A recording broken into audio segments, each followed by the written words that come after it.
Hello, everyone. Welcome to Feedstuffs 365. We kick off this week with a visit with Dr. Al Kertz of Andhil. In addition to his consulting work, Dr. Kertz serves as Executive Vice President of ARPAS, which is the American Registry of Professional Animal Scientists, and he's a longtime columnist with Feedstuffs. If you haven't seen it already, Dr. Kertz's column is in our new digital editions, and our March issue is rolling out this week, so you'll want to check that out. This is actually the same topic that we're addressing in that issue, so if you want more detail, be sure to look at that either on feedstuffs.com or here on the bottom of Feedstuffs 365. You can find our digital editions in both places. Welcome, Dr. Kertz. Great to see you again. It's good to be back again.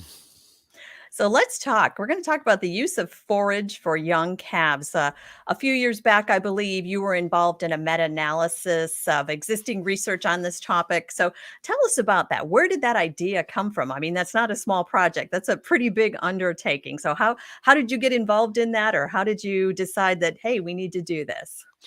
Well, I have to give some other people credit for it. Around 2016, I got contacted by a postdoctorate from Iran who was in Canada. And he was looking at doing the meta-analysis, which is a combination of a number of different studies to try to pull out data that maybe individual studies won't show. And he was looking at doing some related to forage in starters. So he asked for some input and critique, and I provided that. And surprisingly, he accepted it. That doesn't always happen, you know. And that paper was actually published in 2017 in the Journal of Dairy Science. So that was my first acquaintance with him. And then in 2017, I was in Iran for some dairy farm visits and some presentations, and he went there so we could meet because we hadn't actually met before. And then in 2018, I was at the European Federation of Animal Science meeting, and he presented a paper on colostrum. And it was a very detailed, good presentation. So at the end of his presentation, I asked him a question, and then there was a break right after that. And so we continued our conversation. And as we were finishing up, I noticed there was a fellow to my left who appeared to be waiting to visit. So when Marchesa left, he came up to me and introduced himself. He was a veterinary professor at Aristotle University of Thessalonica in Greece. And he looked at me straight in the eye and he said, "Don't stop publishing your articles on calves and heifers." And I was kind of like blown away. I hadn't ever had anybody say that. So he told me how useful they were to him. And in one case, he worked with a herd over 3 years and increased their milk production by 30 some percent. But it got me to thinking that maybe I need to do more than just write these columns. So that's why in January of that year, Sarah, I got in touch with you and I said, would you allow me to use the articles I've written for Feedstuffs, which you have the copyright to, so that I could combine them and coalesce them into a book? And you agreed, and that's how that book was developed. The idea, the final catalyst was that fellow challenging me to not stop writing. Hey, that's a good thing, right? Yes, it was. It got me to do what I should have even thought about doing before, but I hadn't. Sometimes it just takes those people to plant that little seed, and then great things come from Absolutely. that. Yeah. So tell us, how exactly was the meta-analysis? How did you go about conducting that? Well, Martisa contacted me again. I saw him in, I think it was 2019 at a conference in Germany. And so the next year he contacted me and he said, we need to do a paper together about calves. In the meantime, he's publishing a lot of data because he got a position as a research associate at the Institute of Animal Science at the University of Bonn in Germany. And I knew he was quite capable, so we kicked around some subject, and I said, well, what if we look at the literature, the published literature, and try to sort out what the results are with various kinds of calf starters with and without forage. So we agreed on that, and he dug right into it. He did the PubMed searches and all that. And out of all that, he came up with a number of studies, only about 37 of them, I think there were, that were full text articles that had enough information. And those 37 studies had 60 trials. And so it was a matter then of trying to combine them into what made good sense categories. So we ended up with like 7 different categories, and only 28 studies actually measured the geometric mean of the texturized starters. And out of those all those studies, only let's see, what was it? Only 6 studies had at least 45% or more texture. So somebody might call a starter texture was only got 20% grain, that is unprocessed grain or minimally processed. So that was not good, but we ended up with 6 different categories of starter studies, and they were a ground starter with and without hay. There were 11 studies in that category. A textured starter fed with or without hay, 6 studies in that category. A textured versus ground starter with no forage, 7 studies. Textured versus pelleted starters, 8 studies. And then a pelleted versus ground starters, only 5 studies in that category, along with a textured with hay versus ground with hay, 6 studies. So that's not a lot of studies in those individual categories. And that in itself indicates a limitation of the calf studies have been done. There's a lot of them been done, but they're not really suitable a lot of times to really kind of combine them together. And another factor is that so many times calf studies are done individually, so they may not have any connection to another calf study done. I found that there are 3 places that do rather consistent protocols on calf studies, so you can combine them more readily and compare them among each other. And that is the Provimi Nurture Center in Ohio, and the headed most of those studies by Mark Hill, the University of Minnesota Waseca Research Station, and Hugh Chester Jones headed up most of those studies. And then Judd Heinrichs and his graduate students at Penn State University. And that's why you'll find that they've done a lot of studies I featured in my Feedstuffs articles. So it's a difficult thing to pull together so many different studies with so much variation. Yeah, I mean, calf research, the arena is just full of variation. So how easy, how easy or how difficult is it to really find those common parameters by which you can really accurately compare studies? Is there a way to do that, or is it a lot of just kind of guesstimating?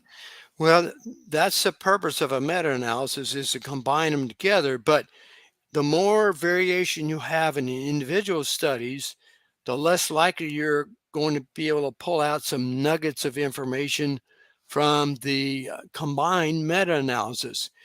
For instance, one time I sat down and I looked at how many variables are involved with calves prior to weaning. And I came up with a list of 20, and then I quit. There were more than that. So if you have so many sources of variation in calf studies, one of the problems is it's difficult to pick up significant differences, statistically significant differences in calf studies, because you have so much variation. And then another factor is that the calf, let's say, weighs 100 pounds. Well, if a calf urinates or defecates or eats or drinks, that can change it by 1 or 2 pounds. And 1 or 2 pounds out of 100 is 1 or 2% variation right there. So one of the problems with calf studies is that historically, there haven't been enough calves for treatment, 8, 10, maybe 12 or 15 in most. And I did a review paper and published it in Journal of Dairy Science with Hugh Chester Jones and looked at a number of studies, and the average was more like 12 or 15. And statistically, it probably should be 20 or more for those studies to pick up significant differences. So you have all this variation. So, I mean, it sounds like is there more research to be done, more investigation to be done? Is that underway, or what's kind of next steps, I guess? Well, let me back up a little bit. And if everybody's got their handout in front of them, let's look at the table that Mortiza put together. And it shows these 6 different categories of calf studies. And the overall paper in the ARPAS journal has all this data in an extensive table. So it's a great reference for anybody looking at or doing research in calf area. So if you look at the first category of average daily gain for ground hay versus ground, you've got a midpoint, and then you've got an average and a bar that shows the range of variation. You look at all those studies, the average is close to the midpoint, but the range is quite wide. Now, I just happened to notice this yesterday when I was looking through this table again. Sometimes it helps to look at data again. So you get to the very bottom where you got texturized versus pelleted. Well, there's an outlier to the left of the texturized versus pelleted. So that says in that particular study, for some reason, the pelleted didn't do well at all. Otherwise, it was on the mean or higher in average daily gain than the pelleted starter. Well, I went back and looked up that study, and guess what? Part of the study was the kind of feeder you use, whether it was a bucket or a self feeder. If you ever had a self feeder, they eat at the bottom and it's packed behind there. And if it doesn't flow well, it affects their intake and their daily gain. Well, that's what happened. It was this self feeder that limited the starter intake when it's texturized because it didn't flow as well as the pelleted one. And so really that one study biases the results of all of the others and lowers the average. So that's an example of what can happen in an individual study. Yeah, I mean, those things, and sometimes you don't even think of those things, right? I mean, if No, you're not no, looking for that, you don't even pay attention to it, then your results can be off, or your overall performance of your calves. What you think you're getting, you may not be getting, right? and the reviewer may not pick up on it because Mhm. maybe they don't think it's significant or they just overlook it or whatever it is. The other issue is with so many calf studies, the data are not complete. Maybe even the description of the study is not complete. The description of the starter, including the formula or the particle size distribution, is not complete. I wrote a letter to the editor to the Journal of Dairy Science and pointed that out, and see, it was published in 2017, and that's listed as a reference. So that's an example. But 5 years later, I still see studies that don't provide the minimum information about how it was done, the starter, and some of the results. So it's an ongoing situation to try to keep in front of people saying, we need this kind of information in all the studies, and we can better evaluate what the meaning and the data show us. Do you know, are these things underway? Is there kind of similar thinking out there where maybe we're taking a look at some of this stuff, or is this something we really should be talking more about and perhaps considering? Well, it's a challenge because Hugh Chester Jones at Minnesota, University of Minnesota, and Judd Heinrichs at Penn State have both retired. So that's 2 of the 3 stations I'd said that had a lot of good studies where the protocol was somewhat similar. You could compare studies among different time periods and so on. So it's an ongoing challenge with calves. And then there's the new dairy NRC, and it's not called NRC anymore. It's called NASEM for National Academy of Science, Engineering, and Medicine, 2021. And it has some improvements in the calf model. And I'm going to have an article and address that in a future presentation as well. I look forward to that. Yeah, because that's been underway for quite a while, and there's probably a lot of digging into those numbers, as you say, that you need to do and get us some info on that. So we'll have Yeah. another session when you get that pulled together. Any closing thoughts here, Dr. Kurtz? No, I did have a summary, which some of you may have looked at, and there was some numerical differences. I'm trying to look at that right now. So if you look at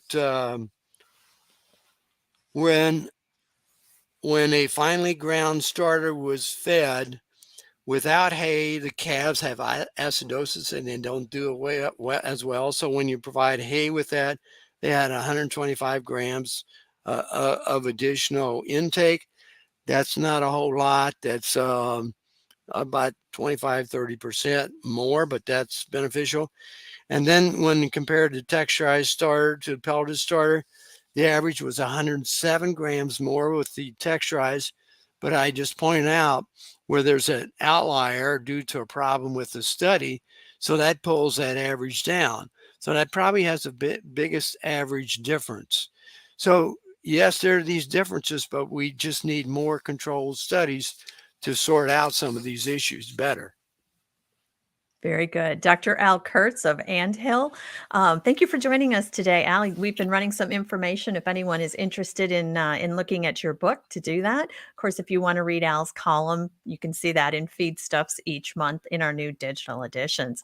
For those of you that are tuning in tomorrow, we appreciate you spending your time with us. We're going to be talking with Patrick Surface. He is Executive Director of the American Biogas Council. We're going to talk about biogas technology and its role in waste reduction and overall sustainability. Until next time, for Feedstuffs 365, I'm Sarah Muirhead.